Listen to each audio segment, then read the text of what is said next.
सवाल है, एक परीक्षा में 19% विद्यार्थी गणित में और 10% विद्यार्थी अंग्रेजी में अनुत्तीर्ण होते हैं। यदि सारे विद्यार्थी में से 7% विद्यार्थी दोनों विषयों में अनुत्तीर्ण होते हैं तो दोनों विषयों में उत्तीर्ण होने वाले विद्यार्थियों की संख्या क्या है? कुल संख्या को हमेशा कितना माना जाता है? कुल संख्या को हमेशा 100% माना जाता है।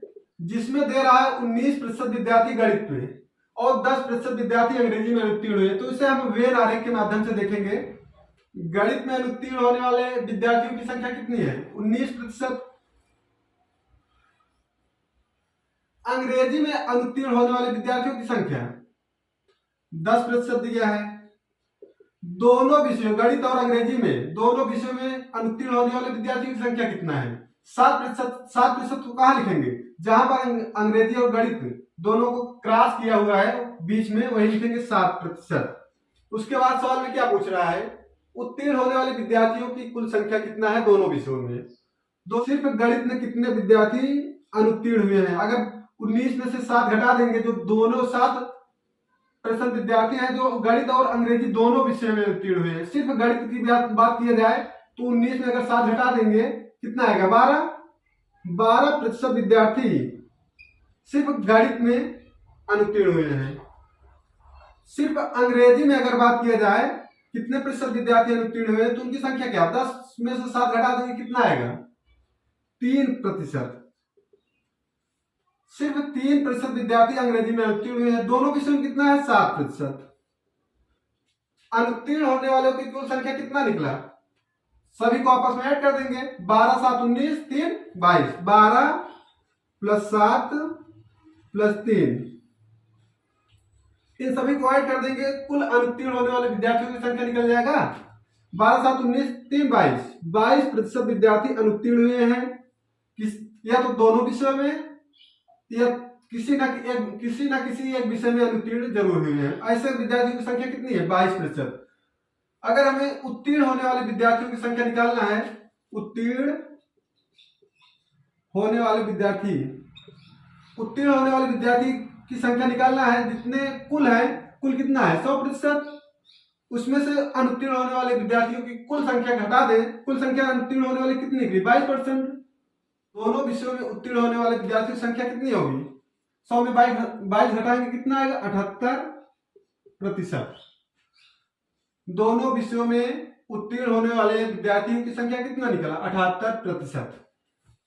किसी परीक्षा में 60% छात्र अंग्रेजी में उत्तीर्ण हुए, 70% हिंदी में और 40% दोनों विषयों में उत्तीर्ण हुए, तब अंग्रेजी और हिंदी दोनों विषयों में अनुत्तीर्ण छात्रों की संख्या क्या है? इस सवाल को हम देखेंगे वेन आरेख के माध्यम से। अंग्रेजी में उत्तीर्ण छात्रों की संख्या कितना दिया गया है? 60%। हिंदी में उत्तीर्ण छात्रों की संख्या कितना दी गया है? 70%। दोनों विषयों अंग्रेजी और हिंदी दोनों विषयों में उत्तीर्ण छात्रों की संख्या कितना है? 40%।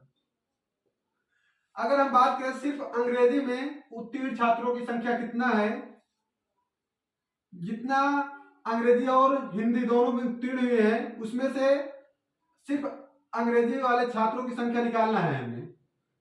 जितना अंग्रेजी में टोटल उत्तीर्ण हुए, अगर दोनों विषयों में जितना उत्तीर्ण हुए उनकी संख्या घटा देंगे तो सिर्फ अंग्रेजी वालों की संख्या निकल जाएगी। 60 में से 40 घटाएंगे कितना आएगा? 20%। 60 में 40 घटाएंगे कितना आएगा? 20%। सिर्फ हिंदी में उत्तीर्ण छात्रों की संख्या निकालना है तो 70 में 40 घटाएंगे कितना आएगा? 30%। दोनों विषयों में उत्तीर्ण छात्रों की संख्या पहले से दिया है 40%। अब हम क्या करेंगे? दोनों विषयों में उत्तीर्ण छात्रों की कुल संख्या कितना निकला? दोनों विषयों में उत्तीर्ण छात्रों की कुल संख्या, इंग्लिश में उत्तीर्ण छात्रों की संख्या कितना है? 20%। दोनों विषयों में उत्तीर्ण छात्रों की संख्या 40%। और हिंदी में उत्तीर्ण छात्रों की संख्या कितना है? 30%। इन सभी को जोड़ लेंगे, कितना मान प्राप्त होगा? 40 20 60 30 90%। 90% छात्र उत्तीर्ण हुए हैं। तो अनुत्तीर्ण छात्रों की संख्या निकालना है हमें। कुल संख्या कितना माना जाता है? कुल संख्या को 100% माना जाता है। उत्तीर्ण छात्रों की संख्या कितना निकला? 90%। अनुत्तीर्ण छात्रों की संख्या में निकालना है अनुत्तीर्ण छात्रों की संख्या में निकालना है। अगर कुल संख्या जितना है, कुल संख्या कितना है 100%, उसमें से जितने उत्तीर्ण हुए छात्र उनकी संख्या घटा देंगे, अनुत्तीर्ण छात्रों की संख्या निकल जाएगी। 100 में से 90 घटाएंगे कितना आएगा, 10% छात्र ऐसे हैं जो दोनों विषयों में अनुत्तीर्ण हुए हैं। किसी परीक्षा में 70% अंग्रेजी में और गणित में 80% अभ्यर्थी पास होते हैं और 10% दोनों विषयों में फेल होते हैं। 144 अभ्यर्थी दोनों विषयों में पास होते हैं, तब अभ्यर्थियों की कुल संख्या क्या है? कुल संख्या को कितना माना जाता है? 100% माना जाता है। अंग्रेजी में कितने पास हुए हैं? 70%। गणित में कितने पास हुए हैं? 80%। दोनों विषयों में फेल होने वाले अभ्यर्थी की संख्या कितना है? 10%। अब हम यहाँ पर 10% को नहीं लिख सकते क्योंकि पास होने वाले अभ्यर्थियों की संख्या दिया गया है और यहाँ पर क्या, दोनों विषयों में फेल होने वाले अभ्यर्थियों की संख्या दिया गया है। तो हमें संख्या नहीं मालूम है कितने अभ्यर्थी पास हुए हैं दोनों विषयों में, तो उनकी संख्या क्या माना जाएगा? x मान लेते हैं, क्योंकि 10% को यहाँ नहीं रख सकते। अगर फेल वालों की संख्या दिया होता तब तो रख सकते थे। और सवाल को हम सॉल्व करेंगे। इंग्लिश में सिर्फ पास होने वाले अभ्यर्थियों की संख्या कितना होगा? 70 - x होगा। और सिर्फ गणित में पास होने वाले अभ्यर्थियों की संख्या कितना होगा? 80 - x होगा। अंग्रेजी में पास होने वाले अभ्यर्थियों की संख्या, सिर्फ गणित में पास होने वाले अभ्यर्थियों की संख्या और दोनों विषयों में पास होने वाले अभ्यर्थियों को संख्या को जोड़ लिया जाए और जो जितने प्रतिशत अभ्यर्थी फेल हुए हैं, कितने प्रतिशत? 10% अभ्यर्थी जितने फेल हुए हैं उसे जोड़ लें तो कुल के बराबर पहुंच जाएंगे। कुल संख्या कितना है? 100%। इसके बराबर पहुंच जाएंगे।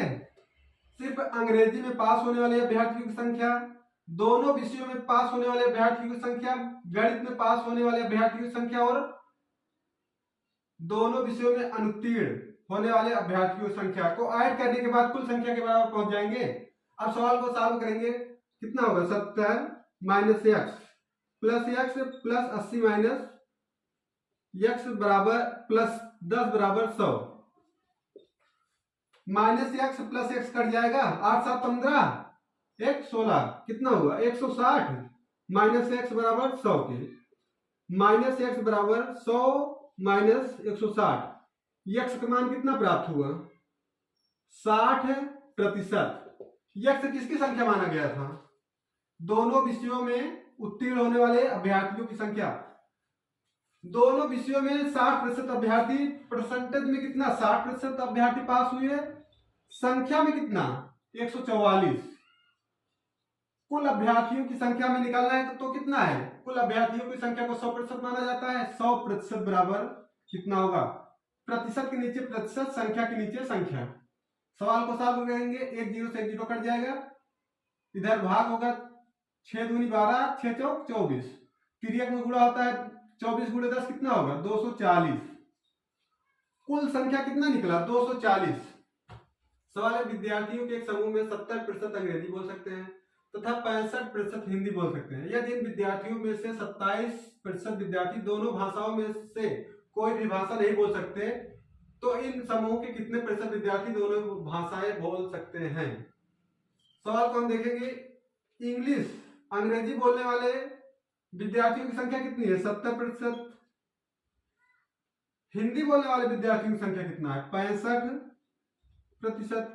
27% विद्यार्थी ऐसे हैं जो दोनों भाषाओं में से कोई भाषा नहीं बोल सकते, तो इन समूह के कितने प्रतिशत विद्यार्थी दोनों भाषाएं बोल सकते हैं? दोनों भाषाओं का मतलब अंग्रेजी और हिंदी में से दोनों भाषाओं कितने विद्यार्थी बोल सकते हैं, तो उनकी संख्या में निकालना है। और उनकी संख्या में ज्ञात भी नहीं है तो क्या करना पड़ेगा? इसके लिए हमें क्या x मान लेते हैं जिनकी संख्या नहीं ज्ञात होती। सिर्फ अंग्रेजी बोलने वाले विद्यार्थियों की संख्या निकालना है तो क्या करना पड़ेगा? 70 - x। और सिर्फ हिंदी बोलने वाले विद्यार्थियों की संख्या निकालना है तो 65 - x कर देंगे। जितना दोनों भाषाएं बोलते हैं उसमें से इसे घटा देंगे। दोनों भाषा बोलने वाले की संख्या क्या है? x। सिर्फ अंग्रेजी बोलने वाले विद्यार्थियों की संख्या, दोनों भाषाओं को बोलने वाले विद्यार्थियों की संख्या, और सिर्फ हिंदी बोलने वाले विद्यार्थियों की संख्या, और जितने अभ्यर्थी दोनों भाषाओं को नहीं बोल सकते, दोनों भाषाओं में से एक भी भाषा को नहीं बोल सकते, उनकी संख्या को ऐड कर देंगे तो कुल संख्या के बराबर पहुंच जाएंगे। कुल संख्या को कितना माना जाता है? 100%। तो 100 के बराबर पहुंच जाएंगे, क्योंकि कुल संख्या को हमेशा 100% माना जाता है। सवाल को सॉल्व करेंगे। 70 minus x plus x plus 65 minus x plus 27, minus x plus x cut जाएगा। 70 65 कितना होगा? 7 6 13, 135 माइनस एक्स प्लस 27 बराबर 100 भी है, बराबर 100 के। अब इन दोनों को अपन जोड़ेंगे। 7 5 12, 3 2 5 1 6 1 प्लस माइनस एक्स बराबर 100 के। माइनस एक्स बराबर 100 माइनस 162 हो जाएगा। माइनस एक्स बराबर माइनस 62 प्राप्त हुआ, माइनस माइनस कट जाएगा, माइनस माइनस एक्स मान कितना प्राप्त हुआ? 62। इन्हीं की संख्या को पूछ भी रहा था, तो क्या मान निकला? 62% ऐसे विद्यार्थी हैं जो दोनों भाषाओं को बोल सकते हैं। किसी कार्यालय में 72% लोग चाय पीते हैं और 44% लोग कॉफी पीते हैं। उस कार्यालय का प्रत्येक कर्मचारी कोई न कोई पेय पदार्थ अवश्य लेता है। तो बताइए इन दोनों पेय पदार्थ लेने वाले लोगों की संख्या कितनी है, जबकि उस कार्यालय में कुल 250 कर्मचारी हैं। कुल संख्या को हमेशा 100% माना जाता है। कुल संख्या को हमेशा 100% माना जाता है। 72% लोग क्या चाय पीते हैं, 44% लोग कॉफी पीते हैं। दोनों पेय पदार्थ पीने वाले कर्मचारियों की संख्या हमें नहीं पता है, तो क्या मान लेंगे? एक्स। एक कंडीशन इसमें दिया है, प्रत्येक कर्मचारी कोई न कोई पेय पदार्थ, इन दोनों चाय कॉफी में से कोई न कोई पेय पदार्थ अवश्य पीता है। एक कंडीशन भी दिया गया है। इस कंडीशन को ध्यान में रखते हुए सवाल को लगाएंगे। सिर्फ चाय पीने वाले कर्मचारियों की संख्या अगर हम पूछे तो क्या होगा? 72 में से एक्स घटा देंगे।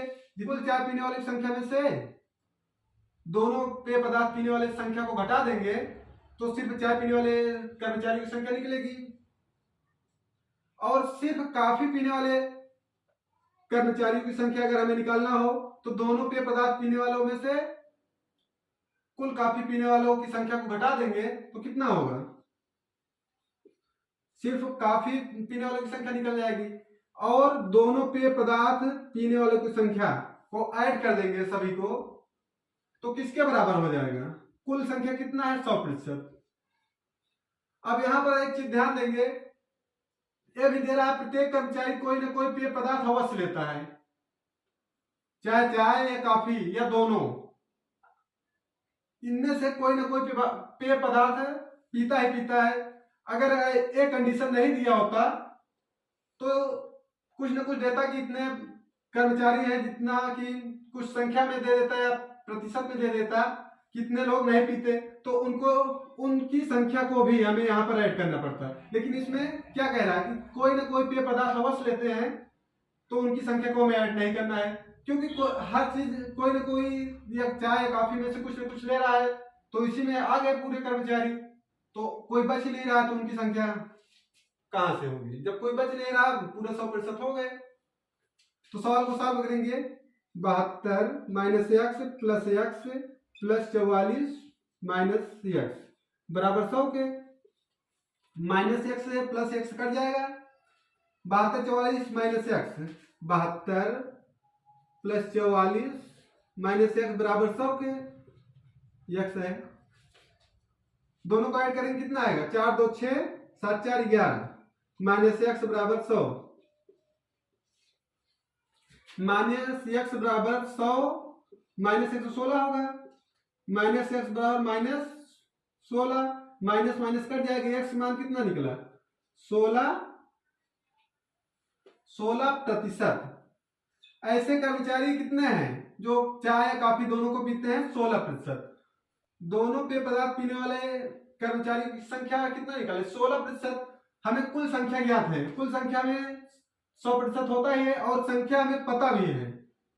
100% बराबर कितना दिया गया है, 250, 250।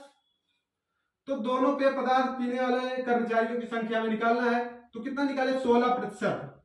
16% बराबर कितना होगा, प्रतिशत के नीचे प्रतिशत, संख्या के नीचे संख्या, एक जीरो से एक जीरो कट जाएगा, 5 से काटेंगे, 5 दूना 10, 5 25, 2 8 16, तृतीयक में गुणा होता है, 8 और 5 गुणा करेंगे कितना होगा, 8 5 40। 40 लोग संख्या में निकला, 40 लोग। 40 लोग ऐसे हैं जो चाय और कॉफी दोनों को पीते हैं।